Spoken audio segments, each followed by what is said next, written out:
What's up, Junkies? Welcome to another great episode of Culture Junkies Live. I'm your host, Kenshiro, and this week we're going to be talking about Captain Marvel and its impending release in a couple of days, or technically tomorrow for the early preview night.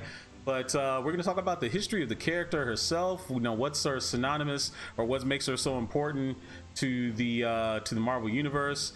And we're also going to be talking about we asked the Pulse of the Nation question. You know, we want to get your feedback on that.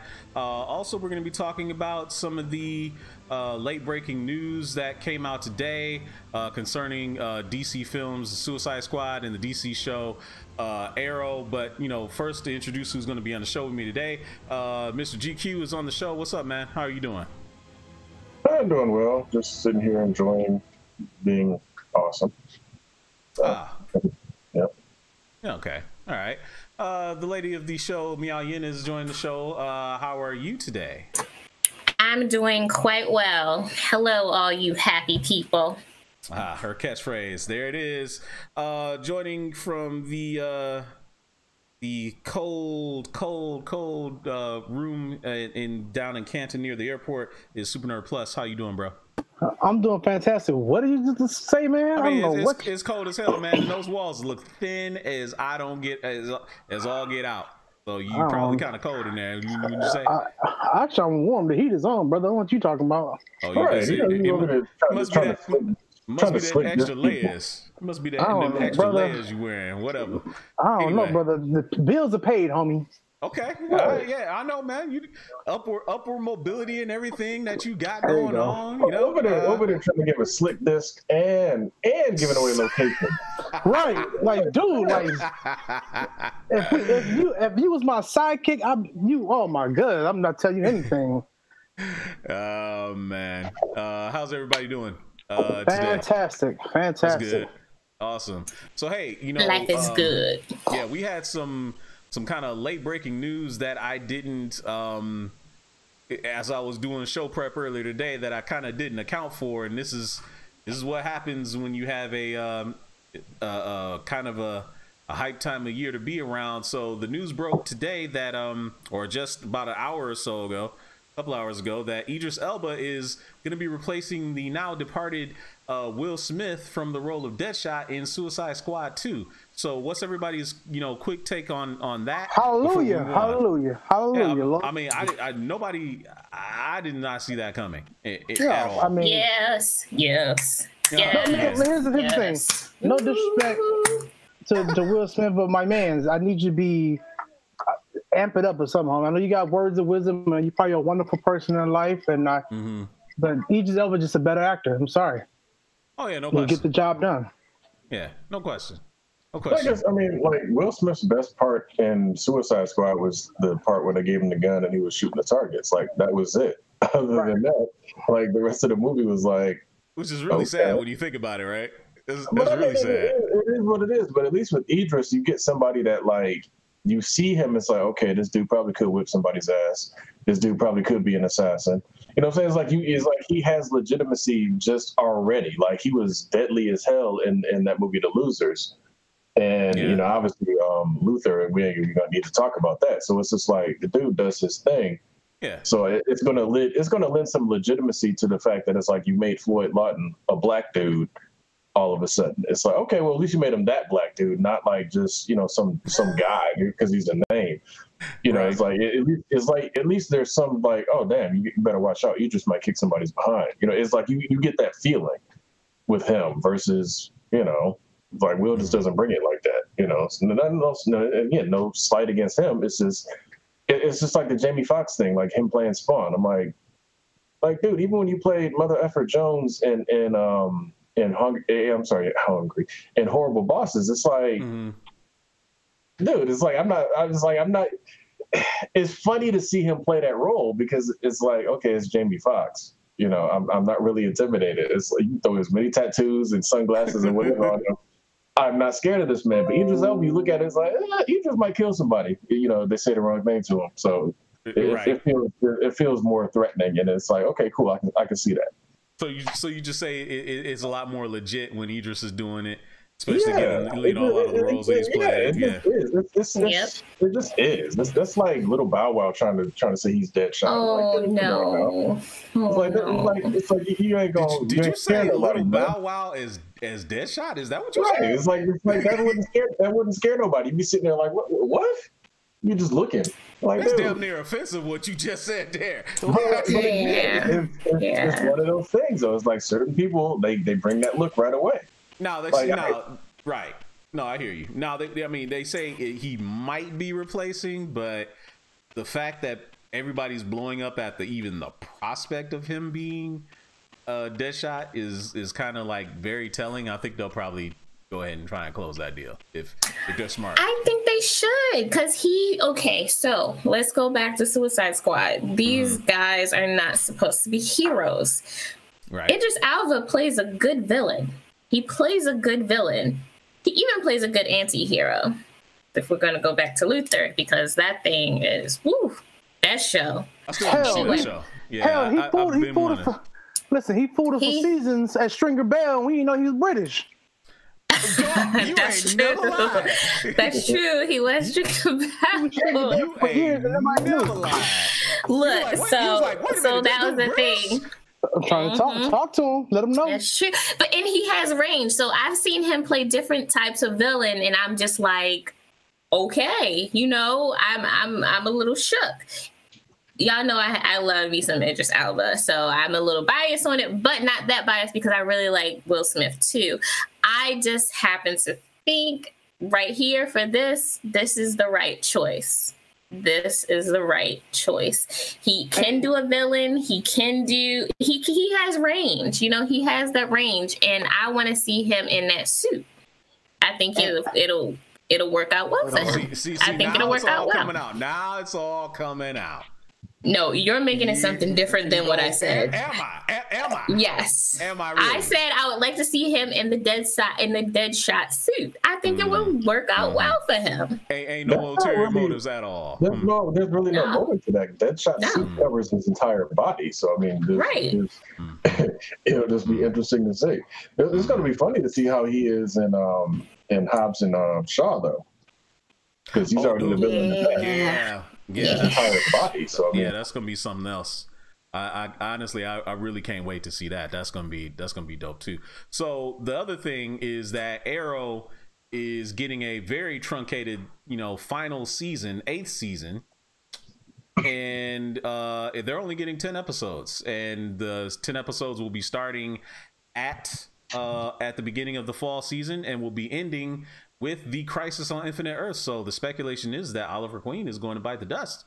Thoughts on Arrow meeting its swan song in the 8th season?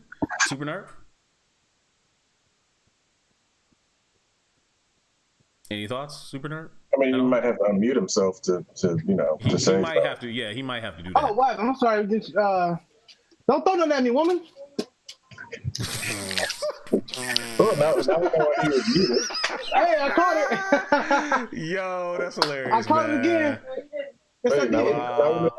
Now, what was the question? I'm sorry, she's throwing stuff at me. Wow. I said, what's your thoughts on Arrow wrapping up after 8 seasons? And I don't care about no damn Arrow. I'm all about Doom Patrol. Wow. I'm all about Doom Patrol and everything. I'm trying to tell you. Them shows is better than every CW shit put together. I'm trying to tell you. Okay. Yeah, I'm kind of with Super Nerd on this one. Arrow is like I bought the Arrow seasons and I haven't watched any of them. Like the only time I've ever watched anything related to Arrow was when they had the crossover episodes. That was it. Like other than that, Arrow has never been on my radar because again, it goes all the way back to when you first brought the show out. And you was trying to do your Batman thing. It's like, dude, y'all need to just call this Green Arrow. Just be real with it. Just say, straight up, this is going to be called Green Arrow, and just get it out the way. That's back when CW and DC was trying to play that whole like, we are the characters, but we're not going to name drop any other characters because there's no universe. It's just, it's like, dude, shut up. Just do, if you're going to respect the comic book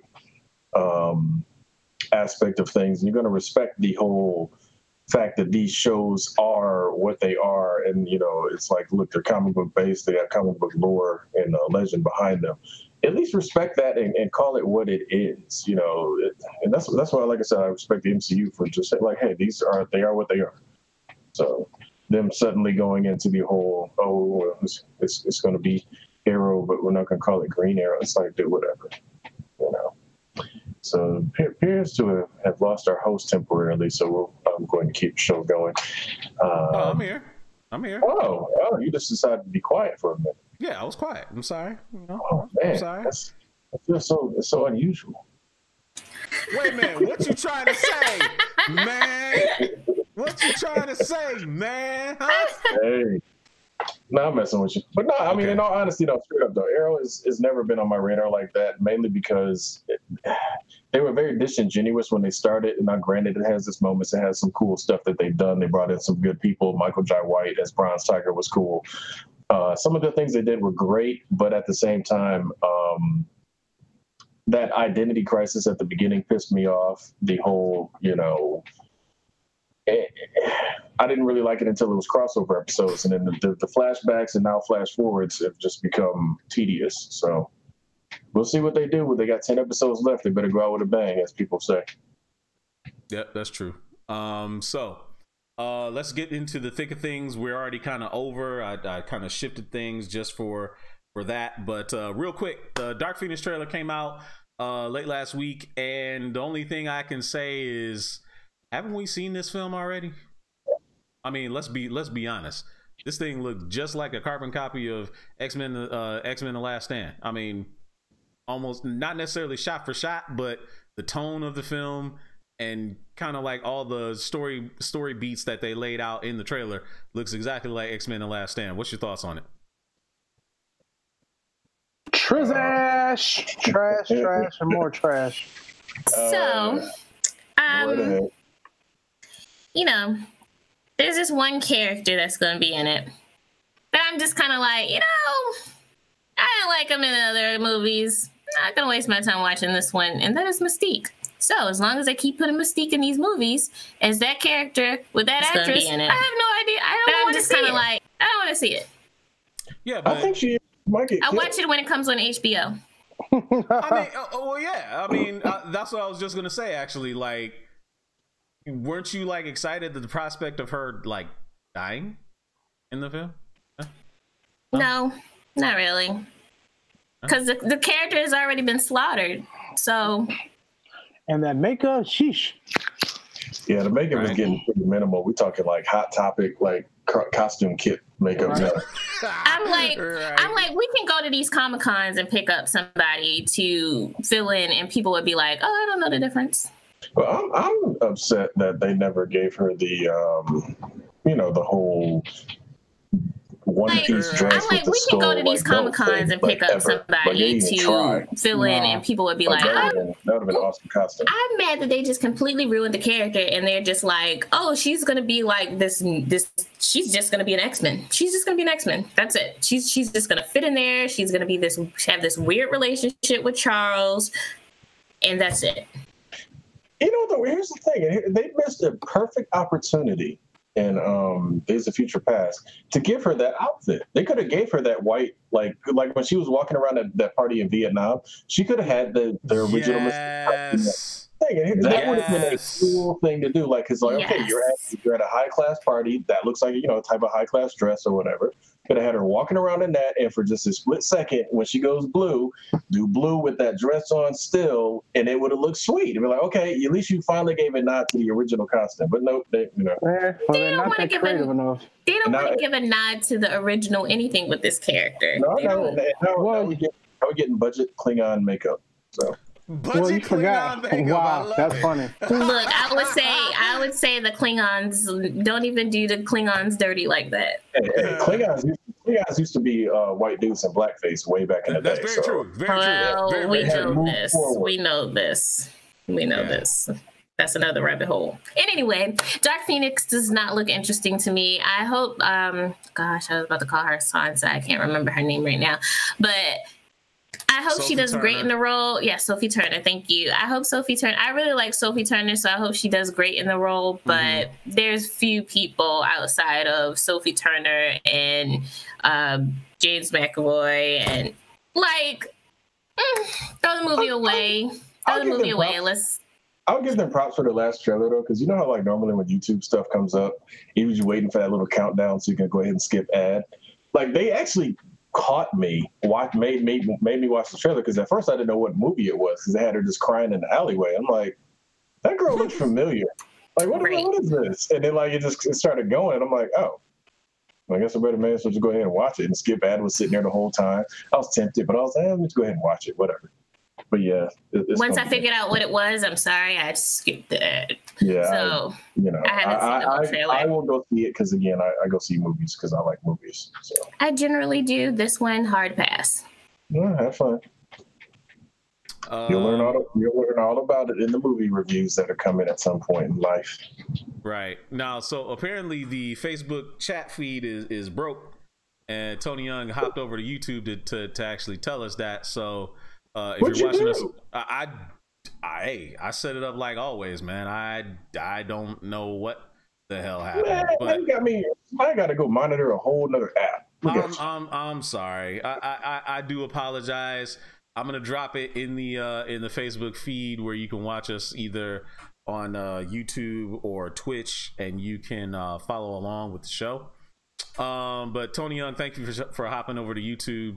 Hopefully you're watching us on your TV and are, chilling, sitting relaxed, watching this. So Miaoyan, I'm gonna turn it over to you for the Pulse of the Nation segment. So take it away.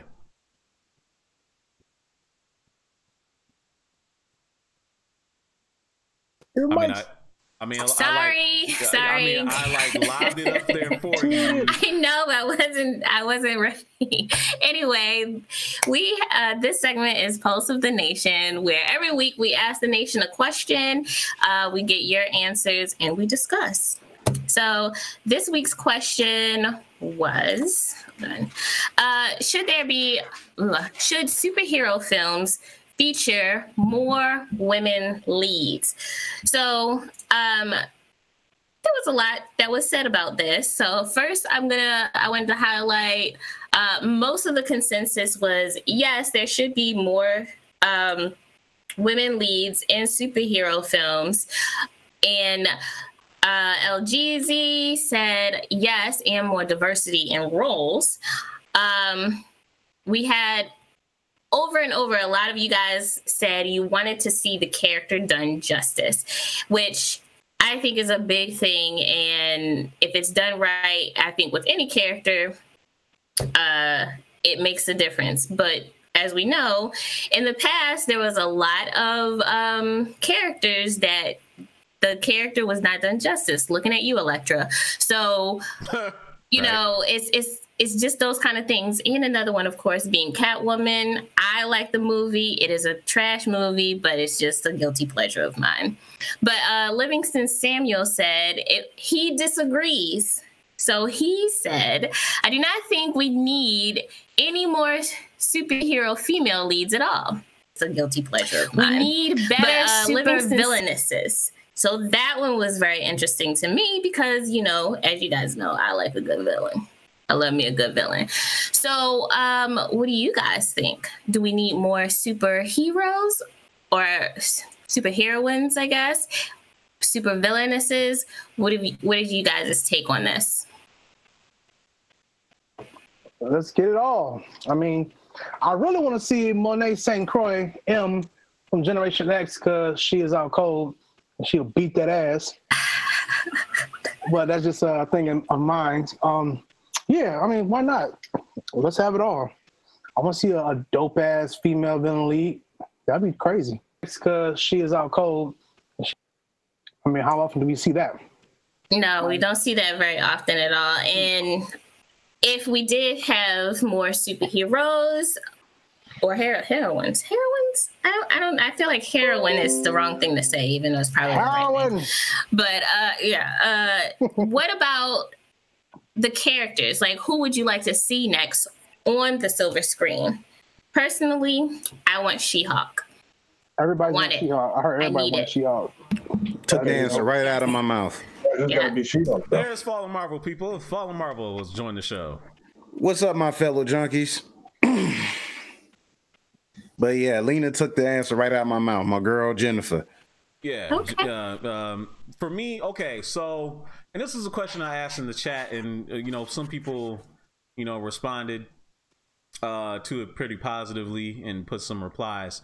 I said, so everybody's saying we want the character to be done right. So, what exactly does that mean? I mean, because the way males feel like she should be, the female character should be done right, may be completely different than what women may say is the character being done right. And that, it's tricky when you're trying to play both sides, because you don't want to come across as pandering or anything like that.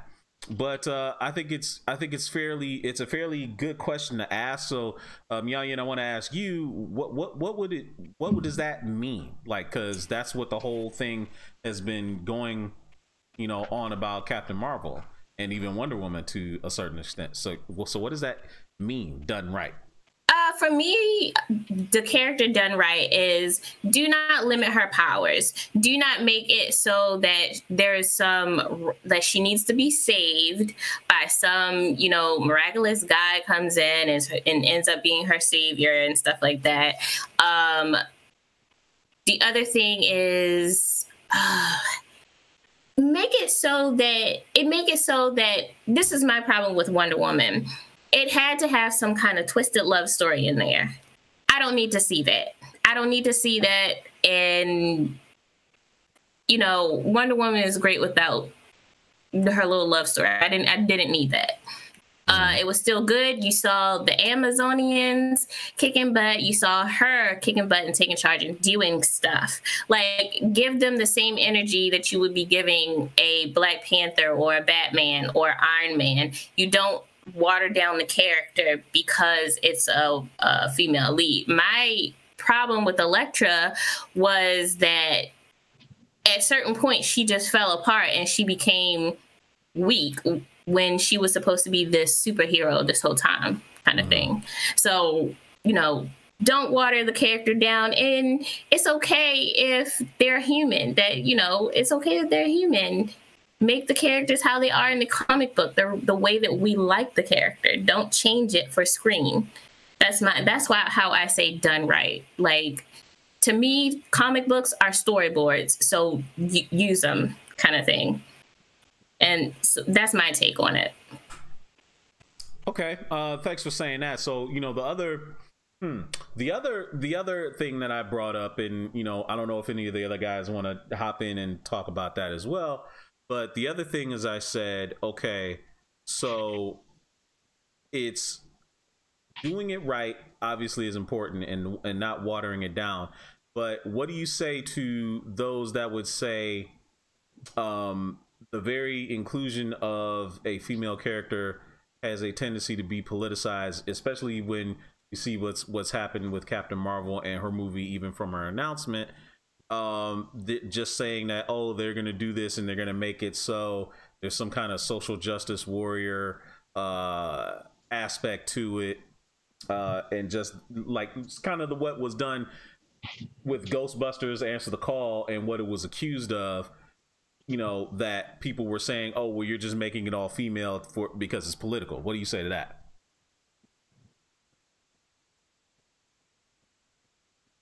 Who are you asking? Is this for me or is this for you? Anybody? Yes, for you. Okay, Yes, so for me. Oh man, she got cut off. How about that? Sorry. Sorry. If that's for me. Okay, so my thing to the people out there who's like have to make it political because it's a woman in the lead, that has something to do with them and their shortcomings, especially like these guys are like, for me, Captain Marvel, I have a whole thing about Captain Marvel, which I'll get into later because we'll talk about the original Captain Marvels and all that kind of stuff. Mm-hmm. But the trailers weren't interesting to me. For Wonder Woman, I was hyped. I've been waiting for Wonder Woman forever. I didn't have all that vitriol. I'm pretty sure it was out there. I'm pretty sure it, people were doing what they do. Trolls were trolling.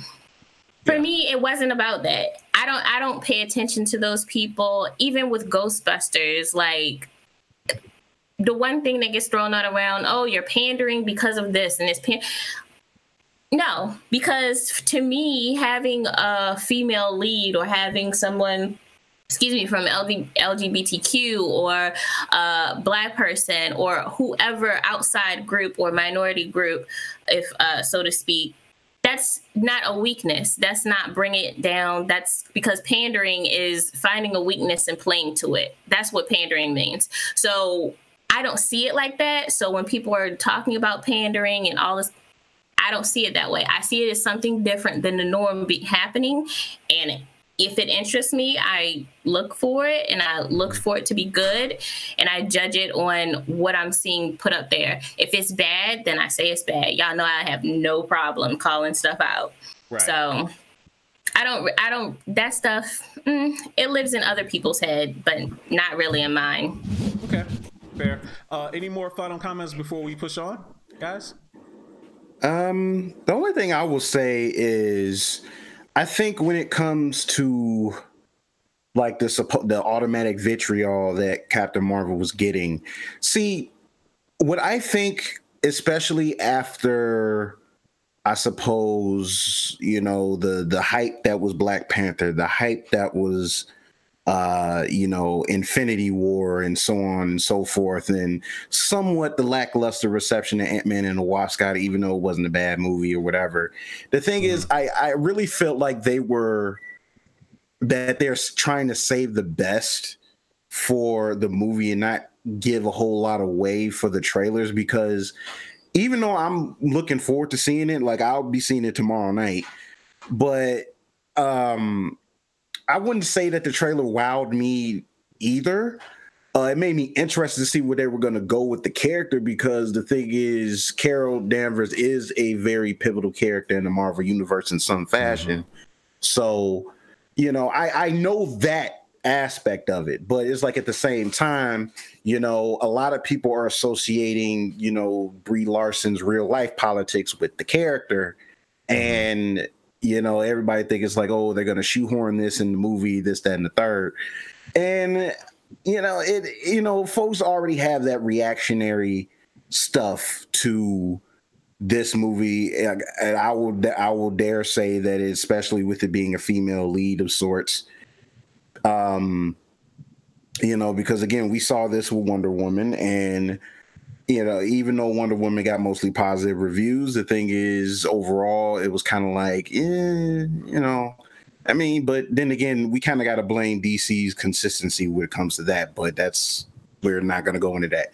But it's just the simple fact that just folks are just reactionary. They just look at one thing and just like, you know, you have the loud minority, you know, making a fuss, this, that, and the third. And then you got all these other celebrities chiming in and stuff. And it just, you know, honestly, I really feel like it's just another way to kind of draw up attention to the movie, to be honest. Like, because let's face it, regardless of how much negative feedback the loud minority would be, whatever, it's still bringing enough attention to the movie that is going to make people go see it for themselves anyway. So all I'm saying is that any talk about the movie is helping the movie get buzz.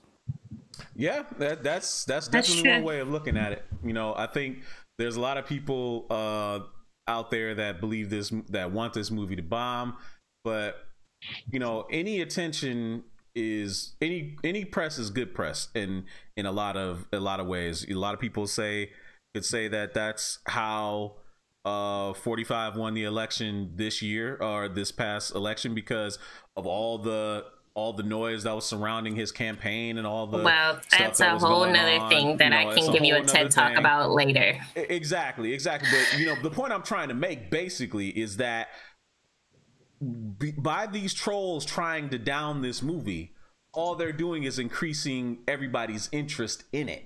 They're making people want to see it more because they want to see, okay, what is all this noise all about? So then they go and see the movie, and next thing you know, it's making a ton of money, and then people are looking at them like, well, what the hell are you guys crying about anyway? So anyway, we'll see what happens. The reviews have already started to come out for Black Panther. I mean, not Black Panther. Sorry. Damn. That's backtracking. We're backtracking. Yeah. For Captain Marvel, it's got a 83% certified fresh Rotten Tomatoes rating. That doesn't really mean much of anything, but most of the reviews are mixed, but mostly more on the positive side.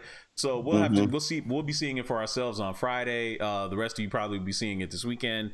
And we'll basically let you guys know what we think about it next week when on the next show. So anyway, moving right along, it's time for This Week in Gaming. So let's take a look at this video and let's see what you guys think. So here we go. First thing, in what was this, 2001, I believe. Damn, 01, that was a shit. The bouncer. Yeah, I remember that game. Dude. Like, man, look, for real. My man Sion was Sora before Sora even existed. Because, like, he looks exactly like Sora, right? Looks exactly like him and dresses like him, down to the keychains and the keychains and the big bulky clothes and the pockets and all this kind of stuff. But dude, this game is like some kind of a funky cult classic, and I just don't understand why. The game was terrible. The game was terrible. Hey, there was some good things about it. Like I think the mechanics of it was like kind of frustrating the more you played it, but I played the game all the way through for the most part. Like, I didn't really have that much bad to say about it. Like, does it hold up today? Obviously not. But I had plenty of bad to say about it back when it came out. Come on, dude. I'm the person that's on the other side of the fence with the game. Like, I didn't have that much issue with it. Like, I mean, hey, you know, you pick up the controller, beat people asses. It's like, hey, I'm for it. You know, look at this game now. For those of us that remember, there was this, you know, kind of a cool PS1 game called Tobal No. 1, and it was made by Dream Factory. And Dream Factory was the design house that actually made the bouncer here. And you know, the moveset is pretty much pulled, like Sion's moveset is pulled from a character that I used to like to use, Gren Cuts. And you know, the game, I was excited because Dream Factory was doing it, but as I was doing my research in the game and found out behind it, apparently Squaresoft rushed them to put this game out and made them cut corners. It was completely incomplete. They knew it was incomplete. They knew they were going to get razzed about it, and as a result, they refused to make any more games for Square because of this. Ah, that's sad. Yeah. Tobal No. 2 was a great game. I love it. Do you remember who remembers Tobal No. 2? I played the first one. I didn't play the second one. The second one was great. Well, you probably didn't play the second one because it was in Japan only. But I played the import, and it had one of the coolest quest modes you've ever seen. At the time, it was a fighting RPG. Like, it was a fighting, you know, RPG basically. That you so basically, the better Mortal Kombat Sub-Zero game. Remember that game? Oh man, Sub-Zero Mythologies. Sub-Zero Mythologies. The better version of that. That's a game I never even bothered to touch. He made me drop my headphones. I was like, oh my god, that game. Damn. Oh man. Had to bust a bubble. Yeah, man, that game was something else. But no, man. I mean, the game was pretty beautiful. I mean, it looked really good, and it was obviously very much a precursor to Kingdom Hearts. But you know, another game that came out in 2012 on this day, Street Fighter Cross Tekken. Was there any more disappointing crossover game than this one right here? Like, remember when the trailer came out? Remember when the trailer came out and everybody was like super incredibly hyped for this thing? Remember that? Oh man, that, you know what? I was cautiously. I was very cautious when that game came out because this was probably like a year after the original version of MVC 3 came out, if I recall. And I kind of was feeling a certain kind of way because that was like when they announced the Ultimate version like 5 months after the first game came out. And then like when they announced this, and I was kind of like, you know what, I'm gonna wait. I'm gonna sit back and wait to see how this plays out. And lo and behold, like that game had so much controversy around it when it came out. I was like, oh, I'm glad I didn't get that game. Dude, the game was trash, man. GQ, did you get this game? What did you think? I got it after it was basically kind of done, and they weren't really doing much with it. My problem with it, obviously, was the On This DLC, that big fiasco that got Capcom into some serious hot water. Hate the fact that they obviously never came out with the Tekken Cross Street Fighter that was supposed to follow, because this one, just didn't do so well. And obviously the gym system was horrible. The fact that you couldn't turn it off, this basically just made it just kind of like, okay, well, you pretty much should turn this into a casuals fest, because you have the little Pokemon-like gym system where you can upgrade your fighters and all this other stuff. That, okay, that's fine, but if you want to just play straight up, just one-on-one or two versus two or whatever, with no little extra attributes added, you couldn't. So that was kind of the issue I had with that game. And it had its, some people liked it because Poison from Final Fight finally made her fighting game debut in that game. I don't know, but other than that, I mean, the concept was nice, but it was just a shame that they couldn't get it, to really have good execution. The execution was terrible. So the leather game that came out on that same day, this one's for you, Miao Yin. Yes! I was so excited when this game came out, and I stayed up and played it all day. Because I pre-ordered. I pre-ordered. You guys don't know how this trailer that you're watching right now, you guys don't know how many times I watched this trailer. Like, I'm so excited. I'm so excited. Tell us more about how excited you were. I was so excited. Teargasm. Oh my god. I love it. Teargasm. No, all over the place. This series was incredible, and as final games go, I thought it was really well done. But I guess if there was one bad knock on it, was the ending. The ending of this game was like, what? I will say the original ending had me in my feelings, had me kind of mad. I was just like, y'all really gonna do us like this? Okay, so y'all gonna do us like this. So this is what you're gonna do to us.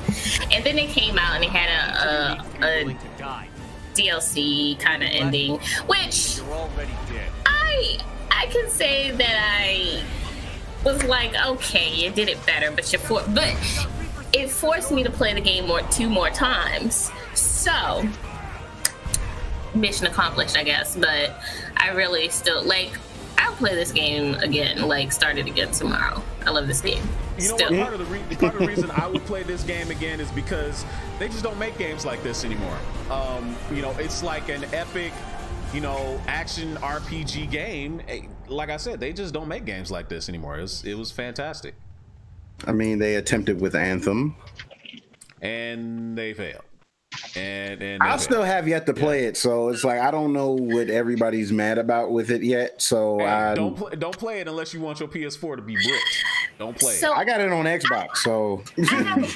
Wow. I keep hearing about Anthem, and people keep telling me to get it because they're just like, "Oh, this is all you get it, you love it, blah blah blah." And I was like, "It sounds like something I would play." Yeah.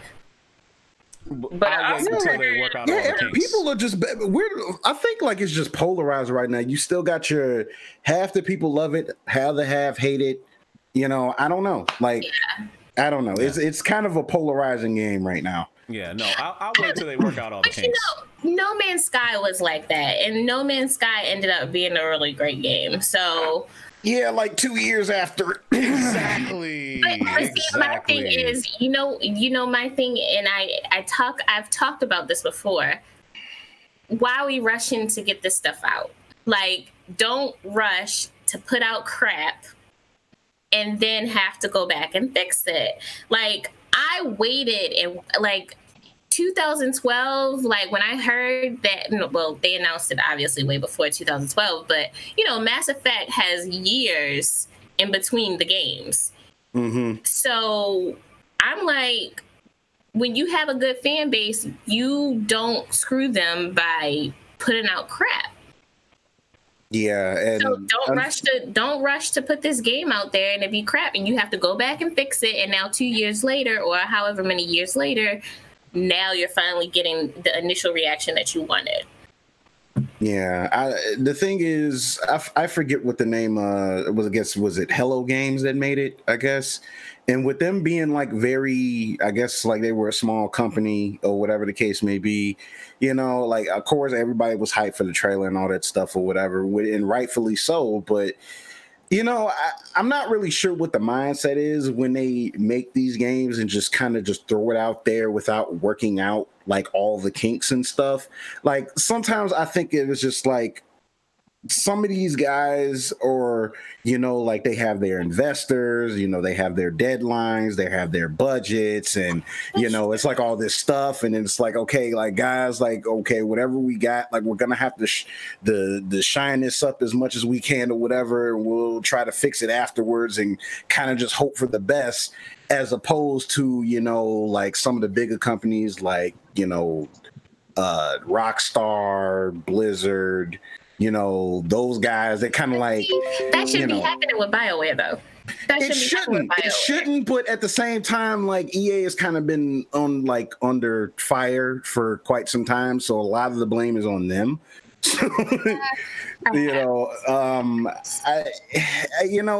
I think it really is a shame that like a lot of games don't wind up living up to what was previously showcased. And honestly, I mean, I don't know. Like, EA is really just kind of like on the bottom tier of like AAA companies right now, and they are still working themselves to try to dig themselves out. So at this point, I don't know what they can do right now. Mm-hmm. I will just say this, as King Akeem said in the chat, in 7 for life. In 7 for life. That's it. I feel you. I feel y'all. So anyway, let's go ahead and get to the main topic, which is, the brief history, or not brief, the Captain Marvel. The history of Captain Marvel as a character. Now, Captain Marvel has been around since the late 1960s. 1968 was when Carol Danvers first became Miss Marvel, but before that, the first Captain Marvel in Marvel Comics was a character named Mar-Vell, who is, since in a way, kind of,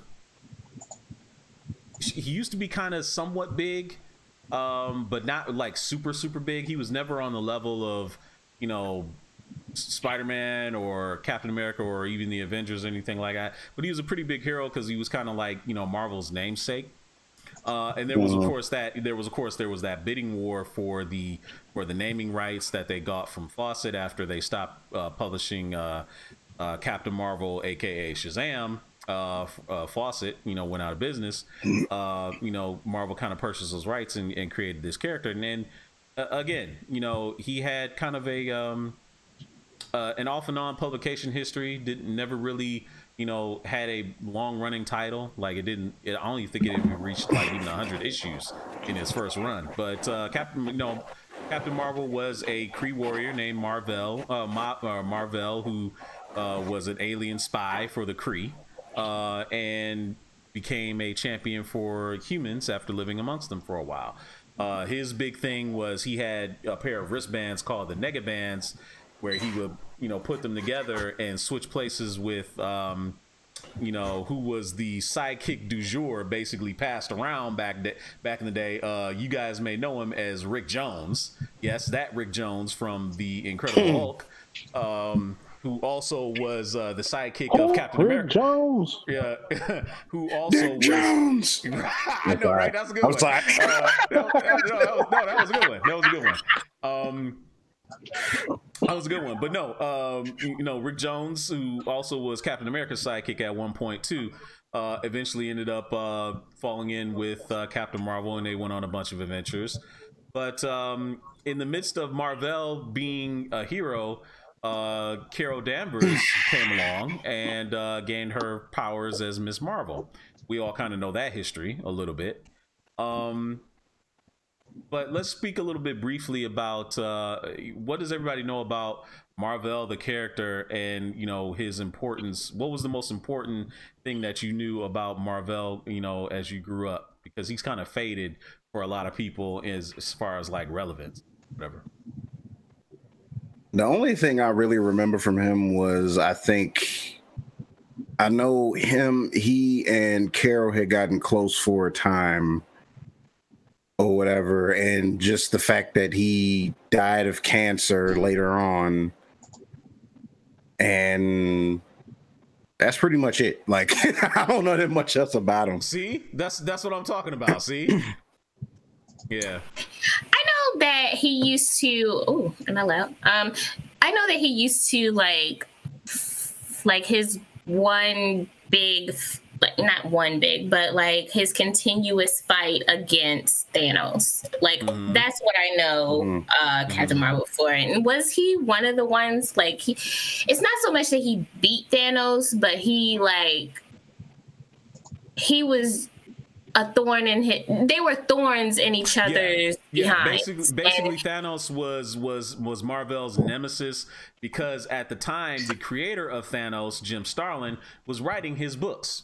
And that's kind of he used those books to kind of push Thanos's profile a little bit higher in the pantheon of the Marvel universe. And of course, the other thing that Marvel was kind of known for was his importance in what was the Kree Skrull War, back in the day. And he figured very heavily into that. But the last thing that Marvel was really known for was he was, a lot of people, like to say that, we don't like social justice and all this other kind of stuff in our comic books. They've been doing that stuff for years. And, I know, right? Meet me later on my TED Talk for that too. Right. Meet me later on my TED Talk. Yeah, I know. So one of the things that they talked about in one of the things that they did, that Marvel did, was they had Marvel die of cancer. And much like Uncle Ben, much like Gwen Stacy, and we're talking the 616 universe, mind you. I'm not talking about any other any other names. The main universe, right? Marvel has stayed dead. He has never been resurrected. Well, he's been resurrected, but he always went back to the grave, like very briefly. Like it's maybe for an issue or two or a flashback, but no, he's dead. Like he died of cancer. So done. Marvel was just done, and kind of the mantle passed from him, and there wasn't really a Captain Marvel. And we'll get into Carol Danvers and the synonymous of a female spin-off of a male hero thing later. But the next person to take up the mantle of Captain Marvel was Monica Rambeau, and that's a very popular character because honestly, I had never heard of Captain Marvel. By the time I got into comic books, Marvel was dead for more than a few years. So who was the first Captain Marvel to me? Monica Rambeau, and she's right there in the picture right there. She's black, she's a woman, she's unapologetic, and she is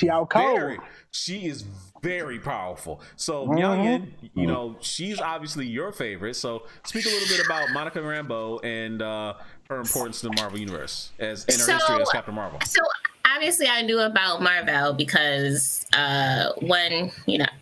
I just knew about him, but I didn't like read any of the comic books or anything like that. But I had some knowledge of him because other nerds and stuff like that. But again, just like you just said, to me, the first Captain Marvel was Monica. And I'm just like, boom, she's from New Orleans. She was this cop. She was like, this is when, back when I was younger, and I was just like, I'm going to be a cop. gonna run the streets and I'm gonna, you know, get bad guys. You know, back then I was just like, this is some stuff that I'm like, boom, boom, this is my joint. And that was one of the things, like I was talking about earlier, she was not watered down, she was not frail, she was not weak, she was like a force to be reckoned with. And I'm just saying, she ended up, like, correct me if I'm wrong, she ended up being like the leader of the Avengers for a time. Correct. That is correct. She, you know, she did all these things. She worked with Iron Man. She worked with Spider-Man. She worked with the Avengers. I'm not gonna sit here and name all of them, but like that's the thing. She worked with all of them, and you know, she was that chick. She was just that chick. It was just like, oh, here comes Monica. She about to set it off, and y'all done pissed her. Okay, yeah, y'all not ready. Y'all not ready. So she was always that type of character for me. So in my mind, you know, when I think of Captain Marvel, yes, I know Marvel exists. Mm-hmm. And yes, I know Miss Marvel at the time exists.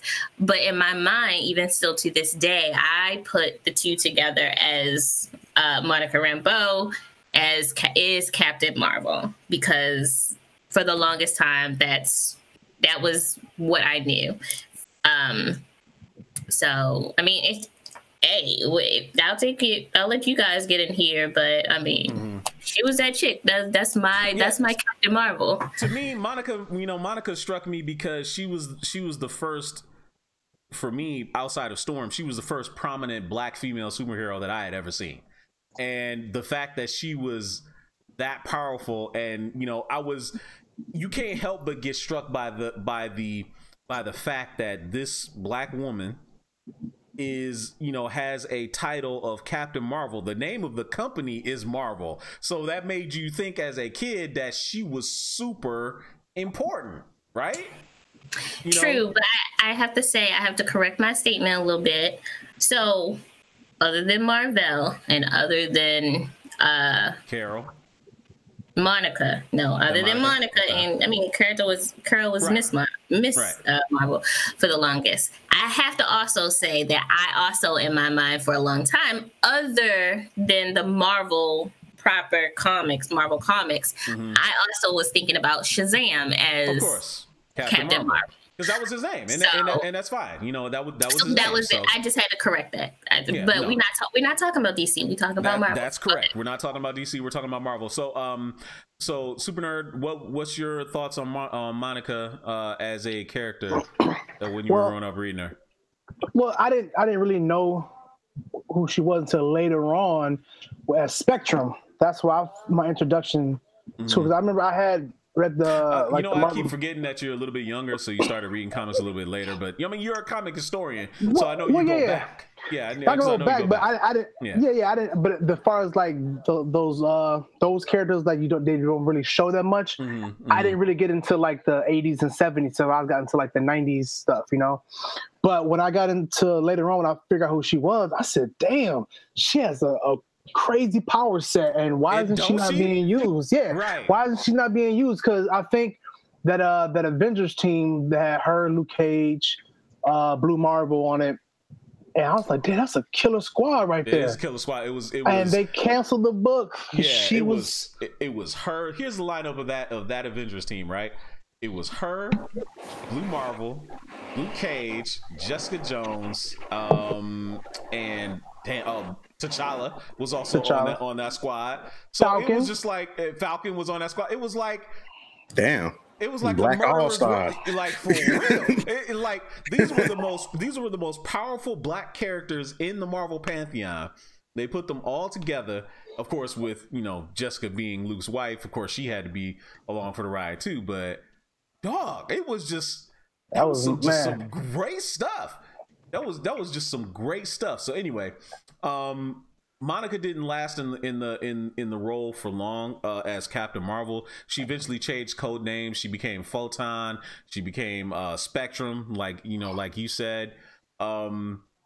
She's become she's had a very laundry list of code names, but she's always been a very cool character. Now the next person to become Captain Marvel was Mar-Vell's clone son, Genus Vel, who actually, you know, I didn't get a very good picture of in, you know, to put in the lower third down there, but, you know, look him up. Like, the thing that struck me about Genus is that, and he has such an unfortunate name, you know, the name Genus, you know, you know, if you meet the wrong person, they're gonna make fun of him and call him penis instead. And but listen, you were one of them, weren't you? No. So no, yes, so, you were. Okay, here's the thing. When I first heard Mar-Vell, when I was a little bit younger, I always thought the name Mar-Vell sounded like an old black man. Hey, Mar-Vell, go ahead and yes. I always thought that. I said, why did they name him? When I was a kid, I was like, why did they name him Mar-Vell? That's like an old black man. Yeah. I never get it. I never understood it.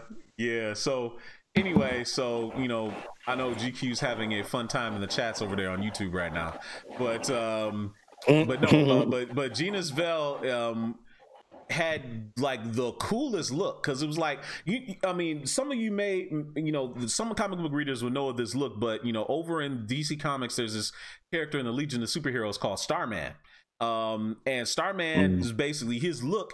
He looked like his whole suit was made up of like the cosmos. Like, he was like, there was stars and stuff all over his body. The first time I saw Genus, you know, that was his whole look. Like, his whole face, his whole body, outside of his hair, was, you know, comprised of like, looked like the galaxy. It was just like a really, really cool look. And he has some really good stories. He had the Negabands again. They were kind of like trying to bring him back to being kind of like his father. He was paired with Rick Jones for a little while, but no, and he was one. I think he was one of the first ones to exhibit the outside of Silver Surfer. He had cosmic awareness, where he actually could kind of, it's like this story plot armor that writers can play with to say, you know, he can know what's going on in other parts of the galaxy just because it's just weird. It was just weird. But no, Genus had a really cool look. He has some wild stories. He came out like in I think the early to mid 90s was when Genus came out and was Captain Marvel. Yeah, 1995 was his debut as Captain Marvel. I remember those. I was still in high school, so I remember getting that book, and it was, you know, he had a really, really cool look. So what did you think of Genus as a Captain Marvel? He had a very short history as Captain Marvel, and it didn't end very well either. So everybody, what's your thoughts on Genus Vel as you were doing some research?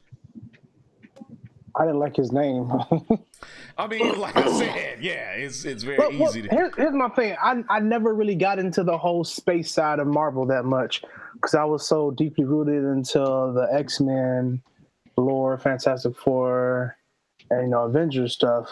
But now, I mean, even so, I just felt like, I mean, I do like science fiction. I'm a huge science fiction guy, but I don't know, for some of the Marvel stuff, science fiction stuff didn't really get to me. Well, the space stuff, I should say, didn't really get to me that much. So I didn't really pick up any of those books. I mean, I know the story arcs because I've done my research, but it's just something I wasn't really into. Yeah, I get it. What about you, Fallen Marvel?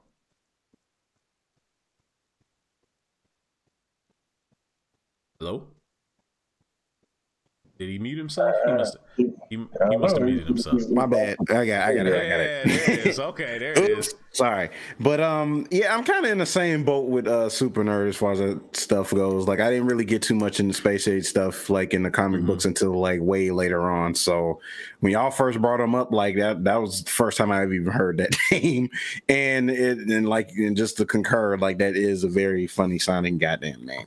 So yeah, man. I mean, it's so unfortunate. Like, what made them settle on the name Genus Vel? Like, I don't know. Like, I don't know. Somebody was in the creative board, in the creative room, trying to figure out something like, we ain't use the name Genus yet. And it's just like, it sounds kind of futuristic.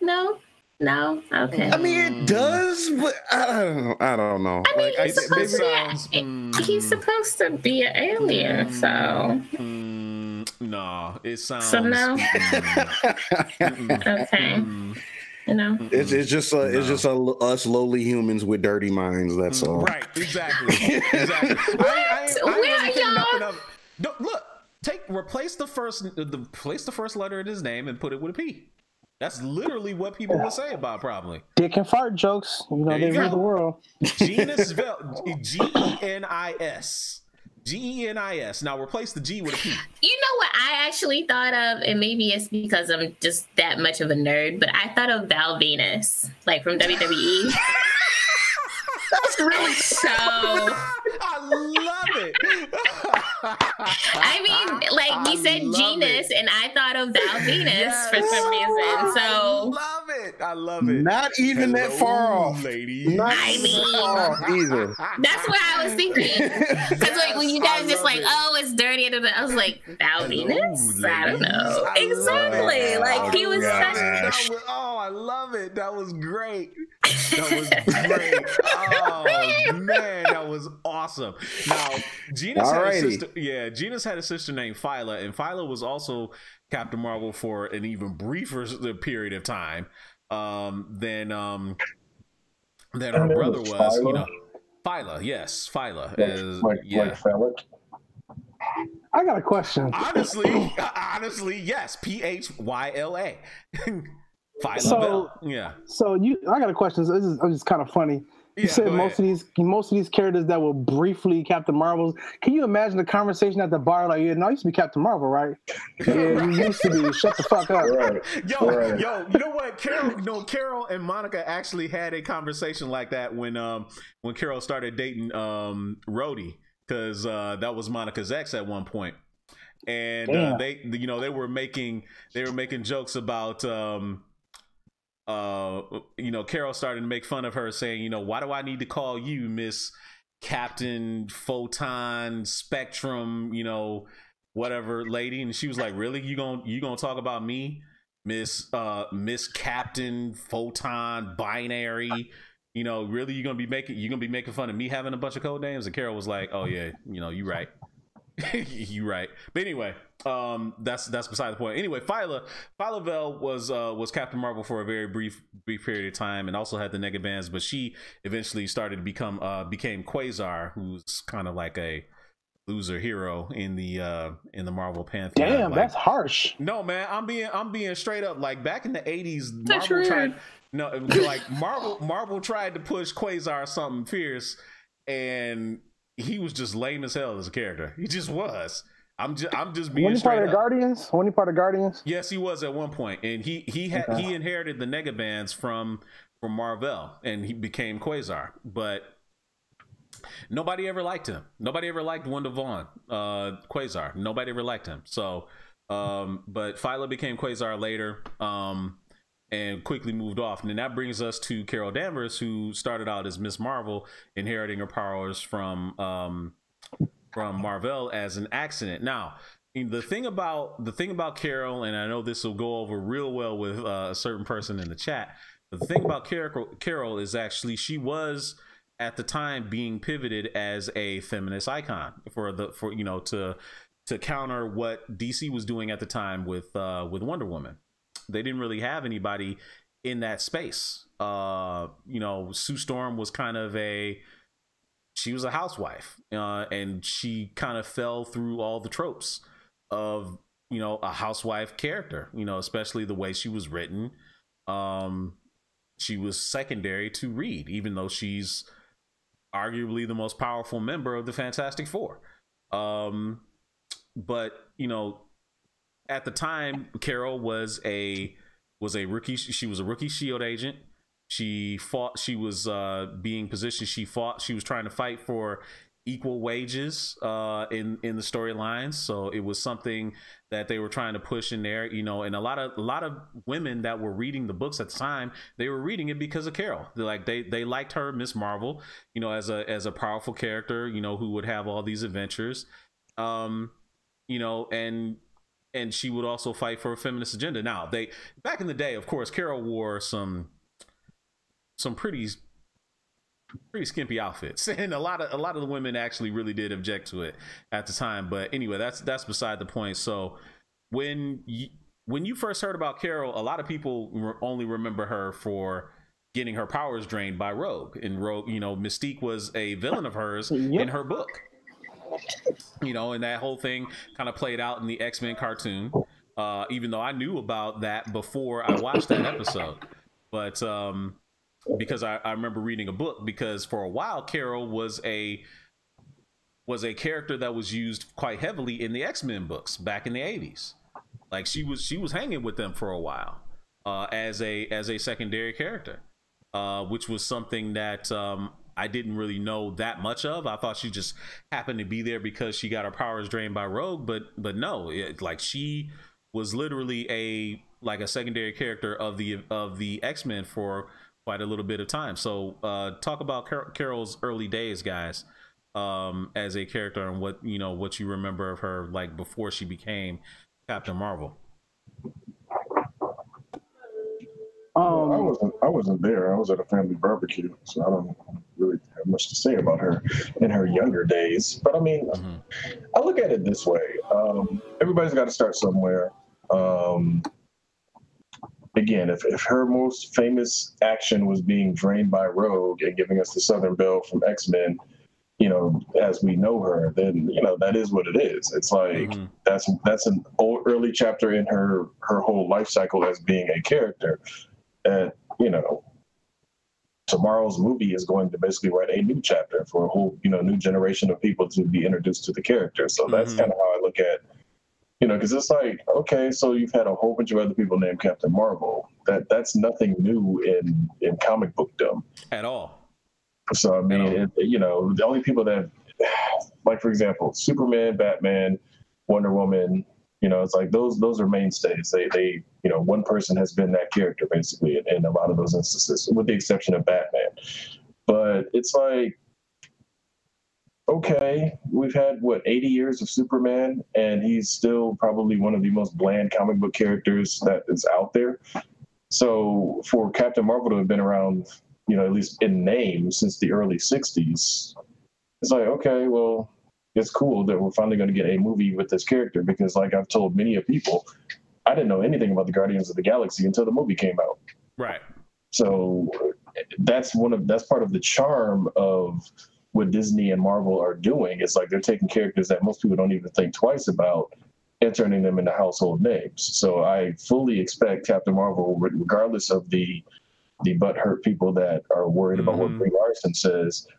It's like it's going to be another, hey, here's what we're doing, here's something that you probably didn't think about, you know, here's what we've got to work with, and here it is. And when the movie takes off and becomes popular, I really don't want to hear from all the naysayers, because it's like, okay, I've already told you guys many a time, the companies involved with this movie love making money, and they will continue to love making money until the cows come home. And even after the cows come home and they turn them into hamburger and we eat them and have a dinner, they're still going to be making money. So it's like, I don't really understand, like, what's the point of even like trying to talk down on it? It's like, it's kind of like, it's a given. This movie's going to make money. This movie's going to like be successful. Yeah, and like I said earlier, the more noise they make, the more notoriety they give it, and the more chances that it makes even more money, because they're crying so loud about it. You know. Yep. You know. So, what's everybody else's thoughts on Carol as a character? You know, like, you know, you Yayin, you know, you being a woman, how do you feel about Carol as a character? I know a lot of people say that as a character she's weak, or she doesn't have a very storied history. Now, most people would remember her mostly from her Avengers days, like, you know, back in the late 90s, early 2000s, you know. So what's your take on Carol Danvers? If I'm going to be 100% honest, as I usually am, Carol has never moved a needle for me. I understand that, you know, they have beefed her up in the, you know, since she's been unveiled as Captain Marvel, and was it 2012 that she got that? I don't know. Roughly. No. In any case. When she got the title of Captain Marvel? Yes. Yeah, it was like 13, 14 maybe. 2000 and I'm looking it up right now. Yep, 2012. You were absolutely right on the mark. Okay. All right. So, you know, I was interested. Then I was just like, oh, they have a new Captain Marvel, and I was just like, oh, so what they did was they changed Miss Marvel into Captain Marvel. That's cool, clever, cool. Bring it up to the 21st century. Cool, bet. And I really didn't do a whole lot with the character after that before then. And as you say, the whole feminist icon and stuff like that, I just always saw her in that respect as a cheap ripoff of Wonder Woman and Supergirl, and I didn't really give her much action. I get, Marvel is its own company. It has to rival its biggest rival and stuff like that, and make these characters. But again, to me, I will say Monica will always be Captain Marvel to me. They have changed her. They have changed Carol. It seems more interesting. There are certain times when I want to jump in there and I'm just like, oh, they have this going on and this seems really interesting and I want to kind of get involved. And then seconds later, like, oh, a squirrel runs by and I forget all about it. Right. So, no, and that's fair. Ever since 2012, I think Marvel has made a concerted effort to pretty much have Carol's book always be written by women.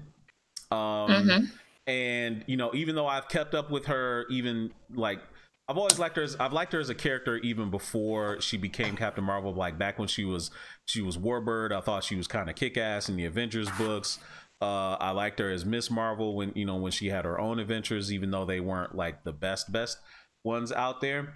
But I've always kind of liked her as a character, even before all that. So, it's kind of like just me following her along. And when she became Captain Marvel and I was reading those books, I'll admit a lot of those books I can tell, weren't really written for me to enjoy because, I'm a male. I probably won't get as much out of them as say my young daughter will. She loves Carol Danvers. She loves, Miss Marvel and, or Captain Marvel, excuse me. So, and when I look at that and all this noise that a lot of these men are making, I had a coworker today say this to me when I was watching Midnight's Edge report about, the potential review bombing of Captain Marvel. She saw Captain Marvel on the screen. She was like, "Oh, my daughter, can't wait to go see that." She saw the commercials and she can't wait to, to go and see it. She's been asking about me taking her to go and see it this weekend. Her daughter is like her daughter's 4 years old.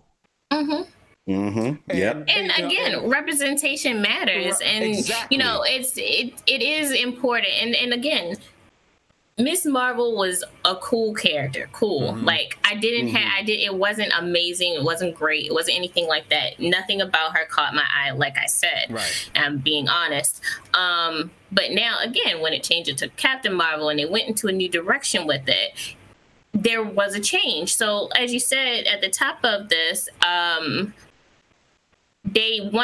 Marvel always wanted Miss Marvel to be Marvel Comics feminist icon. Well, it's very difficult to have a feminist icon written for just that reason. We want it to be that feminist icon. So this guy is going to sit here and write this character for other men, because they had at that time a largely male audience, and say, hey, this is a feminist icon. Girls, get on track. It doesn't work like that. Exactly. So when people say that she's this huge feminist icon from the break, I'm just like, no. And to your point, I think that's been a lot of people's problems with her.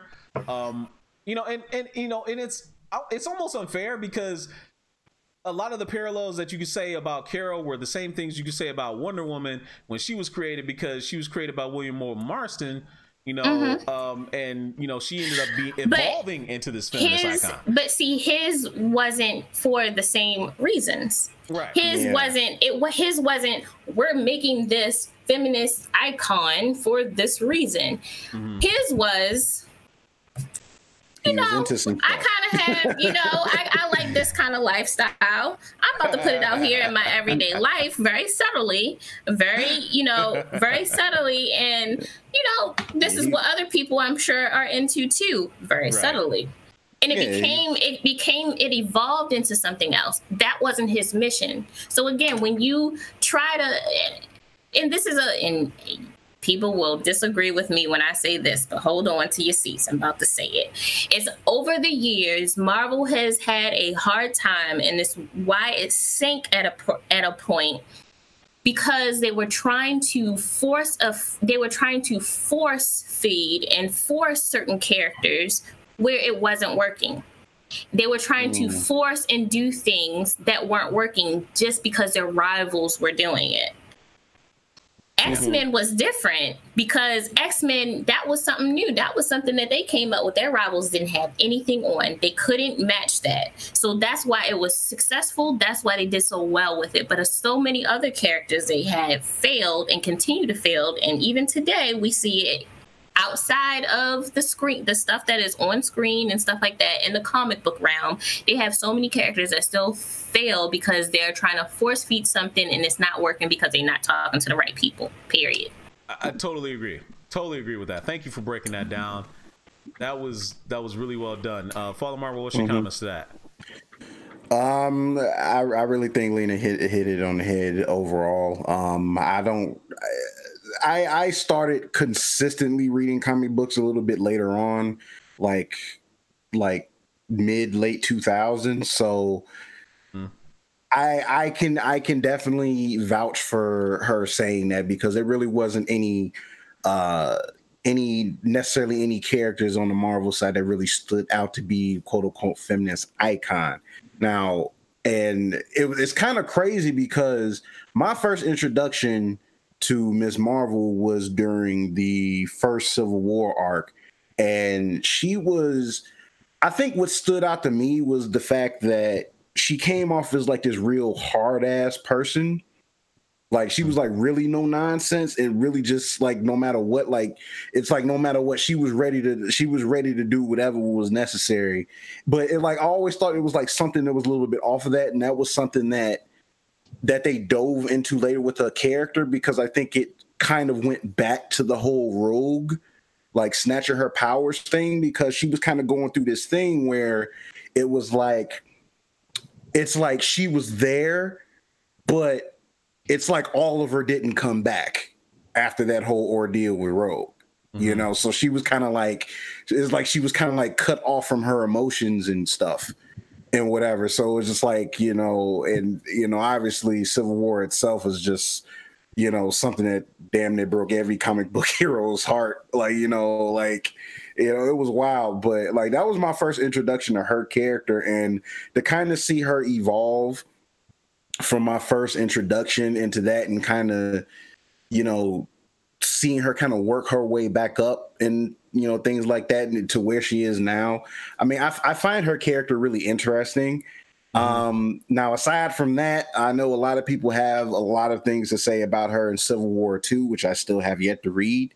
So I've heard very unkind things about her in that event. So I'm just gonna leave that on the table. But I just think that this is a very, I think it's gonna be a very interesting journey with this character, to see how people respond to her and things of that nature. And you know, again, like they're definitely, as far as I can tell, like they're definitely not going to play any type of love interest angle in this movie at all. Nope. So you know, nope, so this is going to be interesting. This is definitely going to be interesting.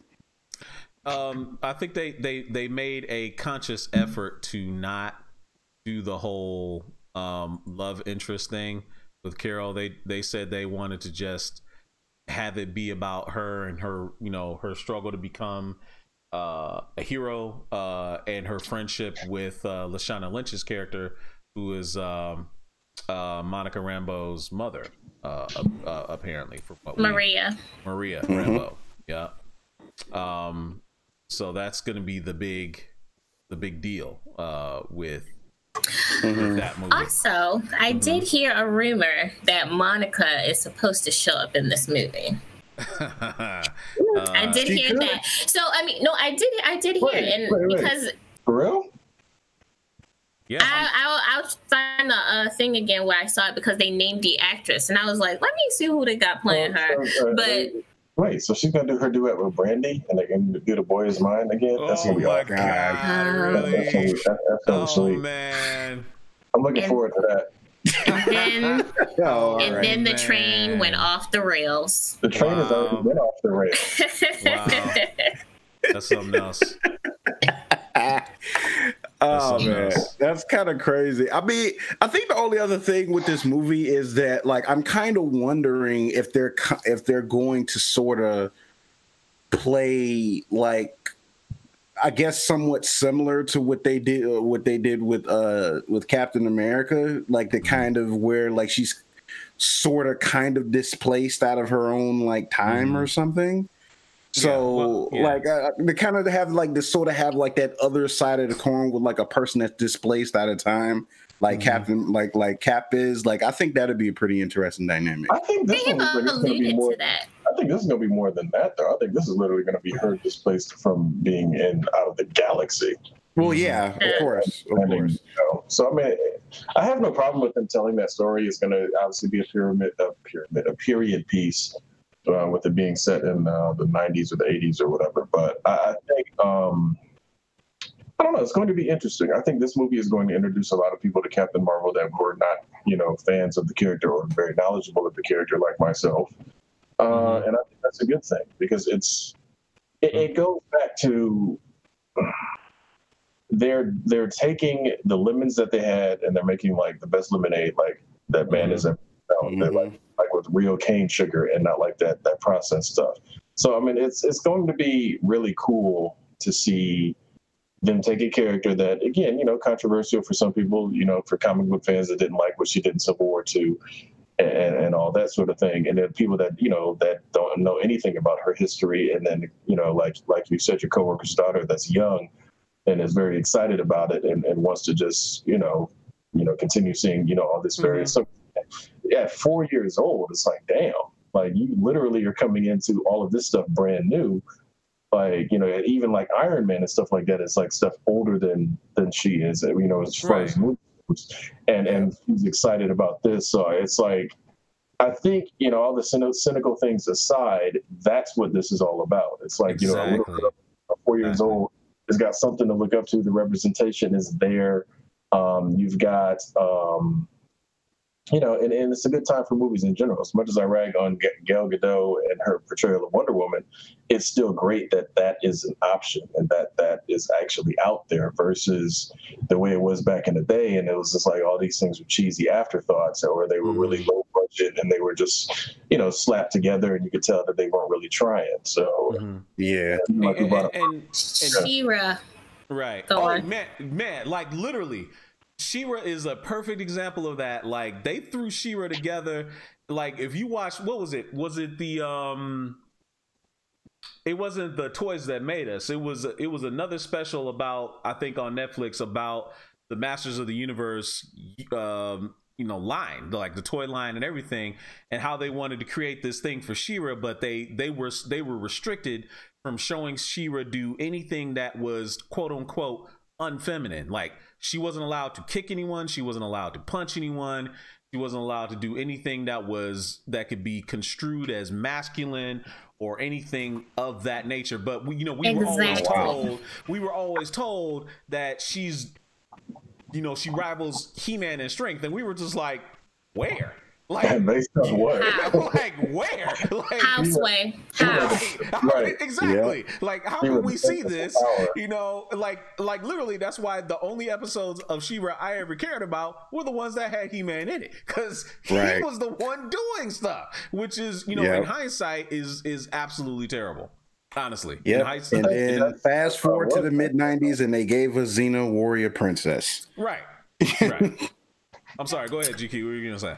No, but even still, and then it's cool that you brought up Xena, because even Xena was like a secondary on the Hercules show. And then obviously the popularity, she spun off and Lucy Lawless did her thing. But it just goes to show that even that was relegated to television. Nothing wrong with that. I mean, it's just a good living and, steady work. But the fact that you had a female-led show like that, and Wonder Woman was still in development hell, this goes to show that, that the times still weren't up to the standard of like, hey, these females can lead these films, you know, the audience is there or it's getting there, and then for it to have this explosion, obviously in the mid 2000s of, you know, comic book movies and all that other sort of thing, and the rest of the world finally catching up on something that we've known for, you know, for a long time, that it's like, you know, you got strong female characters in these stories that you guys just aren't really elevating, or you're not really exploring. And, you know, it's good that they're finally getting to that time. It's hilarious that Black Widow took as long as it took to get a movie, or at least something together, you know, but yeah, who knows, to see where they go with that too. Now, to speaking of the potential future of the MCU, and then we can get ready to wrap this thing up. But to the potential future of the MCU, now I was watching a Midnight's Edge editorial piece earlier today, as I mentioned, and in there they were saying that a Reddit rumor, you know, now take it with a grain of salt, a Reddit rumor is saying that Marvel has a contingency plan for if Captain Marvel somehow fails to resonate with the general audience, and similar to the way that they wrote 2 third acts for Captain America Civil War, one with Black Panther as the sole new character and one with Spider-Man as the additional second character, contingent on what happens with the Sony deal. If Captain Marvel falls through, they've got a contingency plan to where her role in Endgame is drastically reduced, based purely on the outcome of Captain Marvel. Now that doesn't give them a lot of time to really do much of anything, so I don't know exactly how much stock that sounds ridiculous. That does sound ridiculous, because it's like Endgame comes out like a month and a half later. Like, that's not a ton of time. I mean, I guess they could do it. You don't need a lot of time, because realistically, a lot of movies are done that way. Not in that, not to that degree of, okay, we're waiting to see what happens with this or X. But think about how many movies have alternate endings, deleted scenes, and all this other sort of thing. And they've been at it for as long as they've been at it, and the Russo brothers know how to do things, and the writers that they have. And it's again, need I remind you, this is still Disney we're talking about. Yeah, I guarantee you contingency plans are in place, and there's probably 2 versions of that movie ready to go right now. Absolutely. This ain't no mythical Snyder BVS cut or Justice League cut. No, this thing actually really probably exists at some point somewhere. And, you know, so I'm just saying, Disney. Yeah. Don't Disney. I ain't doubting the mouse. We already know what they own. P in the chat brought it up exactly. Remind me of the printed T-shirts that get tossed away depending on who wins the Super Bowl. Right. That's 100% right. Especially now that you ain't even shooting on film anymore, and it's all digital. I guarantee you that take one where it's like, hey, Carol, you're a hero this time around. Cool, boom, boom, boom, whatever. All right, version 2, just in case. We're gonna film it with Cap, Iron Man, leading the charge, doing the thing, blah blah blah, and then done. So it's not like it's even difficult for them to do it anymore. It's, you know, and especially with the amount of planning that goes into laying these things out, given the amount of actors they have, they are squeezing every ounce of performance they can out of these people while they have them. Because again, your cast is much bigger than any other movie has ever had in the past 20 years. Like Ocean's movies are on the, Ocean's movies was a freaking, probably a logistical nightmare with all those different people they had. This is that times 10 easily. So it's I guarantee you, them people came in, their days were full, and they were doing alternate takes and all this other crazy stuff. So that Reddit thread might be 100% right. It's like, hey, might be. We're gonna watch this. I stand by that statement. That's fine, but like I said, there's nothing wrong with it, Lena. But it's not the realm of possibility, given the fact that the way movies are made.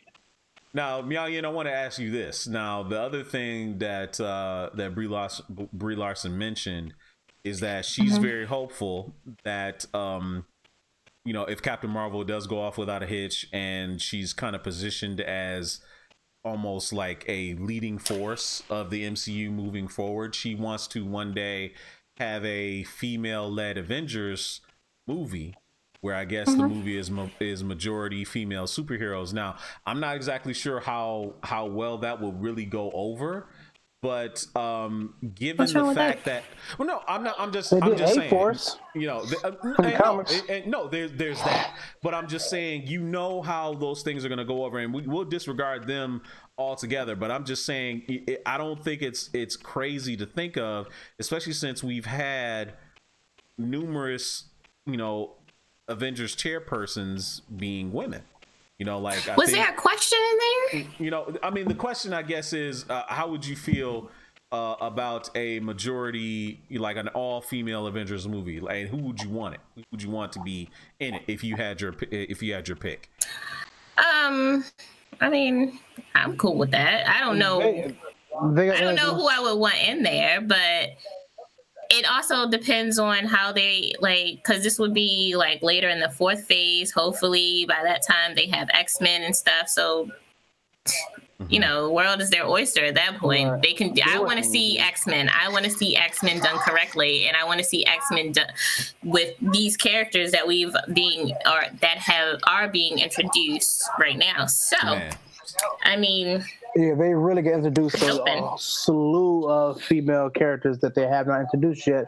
I don't know. Yep. I mean, they only got a few of them. Of course, you got Scarlet Witch, you got Black Widow, and you got Captain Marvel. Who else they got with power-wise? That's see, I go ahead and get She-Hulk in there somehow. They should. That would be a great way for them to introduce She-Hulk somehow. You know, she could come breaking it.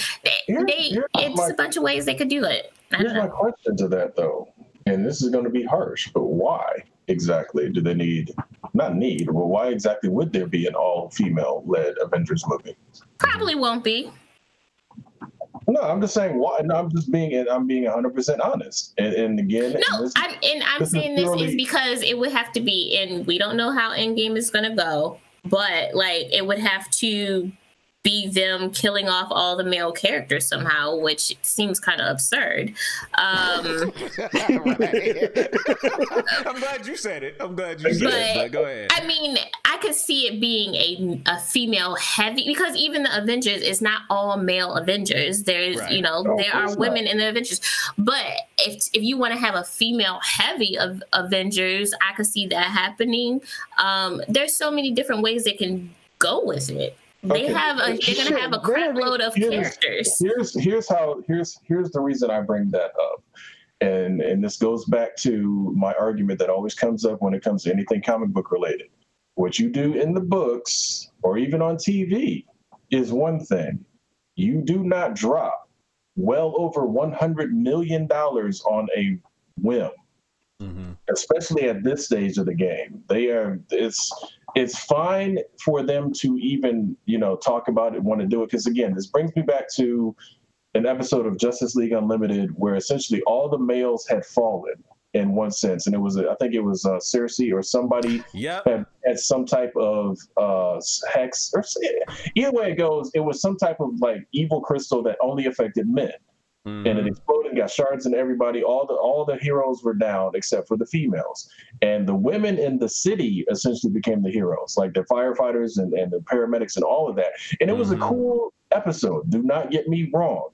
Yeah, but that works for a cartoon. That works for a couple of issues of a book. When you are doing a $200+ million Avengers movie that is expected to bring in at least $1 billion, you have to give me the strongest possible reason why you're going to just do an all-female cast or a female-led cast when you've already trained me to see that the Avengers is both, you know, male and female. Well, I think I may have an idea. But okay, so my answer in that one is there is nothing wrong with them doing I'm not saying it has to be all female cast. That was Kenshiro that brought that up. I said I would be fine with it. I'll watch it. Cool.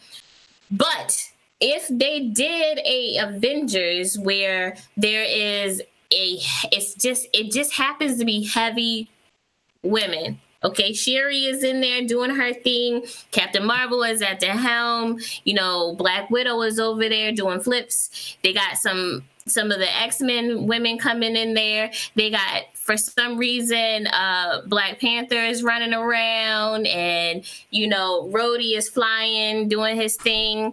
I don't know. Falcon done flew into a tree or something. I don't know. If those are all in there, cool. If Captain America comes running through, if it's female heavy, that's fine too. It's not like it will be something heavy that is lopsided. That I don't think that's lopsided at all. No, I think it will be able to be pulled off. And fine, but you have to give me, like I said, I have zero problem with them doing a female Avengers movie, but you have to give me an actual viable storyline reason as to why that is the case. I'm sure that they have Roxanne Gay and out there writing this story right now, and she would make it dope. Man, I think in a way that they've already got it written. Like, because I look at it this way. I really think that for it to work now, like aside from them trying to just do like, just basically make an Ocean's 8 counterpart. Whatever. Have you seen Ocean's 8? I'm not saying anything bad about it. I'm not saying you're saying anything bad, but like, what context are you using that in? I'm just saying to where it doesn't come off where it's just that like it's just an all women counterpart in the same thing. And I'm not saying it's like as a bad thing, but like it's going like if they just like if like say for instance if they decided they were going to make the movie tomorrow, it was like if it's marketed as hey, this is a female Avengers. Exactly. Yes, that is going to rub people the wrong way. Right. If your marketing is straight and on point, which I mean Disney, come on, they have experience in this game. So they market it as a regular schmegula ass movie, then I think people will be fine with it. You know what I mean? Yeah. I don't think there's a problem with it until you have the people who are just like, oh my gosh, I can't believe this move. I can't believe this. This makes no sense. It's all women. How do they do this? Okay, but it's like it goes back to what you said. It's like it has to be done in the right type of context to where it feels natural or it doesn't really necessarily feels ham-fisted. So like when they come up with something like A-Force or something like that. Now, what I would think would be pretty interesting is if they get to the point where they start introducing like a multiverse kind of situation. Because like they kind of hinted at the multiverse, but not quite yet. So like if they decide to kind of like go like a Secret Wars route or something like that, and then like, they actually have like individual movies with like different like with like the movie's focus is like in a particular like basically a particular universe that is pivotal in the Secret Wars, and then they do like an A-Force movie, that would go over like without a hitch. Like I said, comic books are storyboards. Here's how you do it, and this is the easiest way to get it done. You go back to Giant Size X-Men back from 1975, and you do a Karoka the Living Island storyline. I'm not saying pull that exact story, but what I'm saying is you have the female Avengers, all of the female members of the team, essentially saving the male members of the team at the beginning of the movie. You can market it completely as just that. You can show scenes from nothing but that, those women gearing up to go out and fight, and you will effectively marketed 2 different types of movies with one movie as the actual thing. And you market it as the females are getting the job done sort of thing. That's the first scene of the movie. They are rescuing the male members of the team, and you have a regular Avengers movie from that point on. I say, you know what? I say, go ahead and make the commercial, You go ahead and make the trailer be that, but most of the movie is this whole other. Again, it's fine. I don't think there's a problem with having a all female Avengers, a female heavy Avengers, a female led Avengers. I think it's all politics, and the fact that people can't see, it's in hang with me here. This is gonna be a real short TED talk, but it's the patriarchy that is in our society that says, hey, if it's all female, then it's bad, and it's pandering, and it's it just won't work. But in reality, it works. It's easy. There's been female-led movies forever that have a whole bunch of women in it that are hits. League of Their Own, one of my favorite movies growing up. Awesome. That was a good movie. It had a ton of women in it, and yes, Tom Hanks was in there. Absolutely, but Tom Hanks was in there, sure. But they had so many other women in it doing some quote unquote male shit, and nobody had, well, let me not say that, because there was a lot of problem with the movie, but there was. But now it's a cult classic because people looked at the movie and were just like, it's amazing, it's good, this is a good film. Well, what about 2-1 Fruit Thanks for Everything, Julie Newmar? Go to bed. Oh my God. That's almost a great note to wrap up on. Oh my God. That was really, really good. So I ain't got nothing for that. I'm done. I mean, man, I'm done. That was awesome. That was bedtime. Awesome. It is bedtime. Appreciate that. Go to bed. Honestly, yes, that's something else. So anyway, guys, we had a great time talking to you guys today about Captain Marvel and in the history of the character and some of the other really cool stuff that's been going down. We talked about Idris Elba possibly replacing Will Smith as Deadshot. We also talked about the Dark Phoenix trailer and Arrow ending prematurely and all that kind of stuff. But so we're gonna get ready to sign off right now and get ready to watch Captain Marvel tomorrow. GQ's going tomorrow. He's also going with us on Friday when we go and see the movie. When are you going to go see it, Miayen? Saturday. Okay, she's going to go see it Saturday. Follow Marvel, you gonna go see it this weekend, or are you gonna have to wait? Tomorrow night. Tomorrow night. Got my tickets already. Yeah, so we'll be back next week with our reactions to the film and some other really cool happenings and what's going on in the realm of genre entertainment. If you want to watch this episode and other previous episodes of Culture Junkies Live, head on over to our YouTube channel. I posted the link in the chat. Look for the link tomorrow in our various chat groups. And then be ready to check us out right here live when we broadcast next week, Wednesday, 9 p.m. Eastern, 8 p.m. Central Time for my boy Fallen Marvel, GQ, Super Nerd Plus, and for Miayen herself. I am Kishiro. We'll see you guys next week. Peace out. Peace. Deuces, everybody. Have a good night.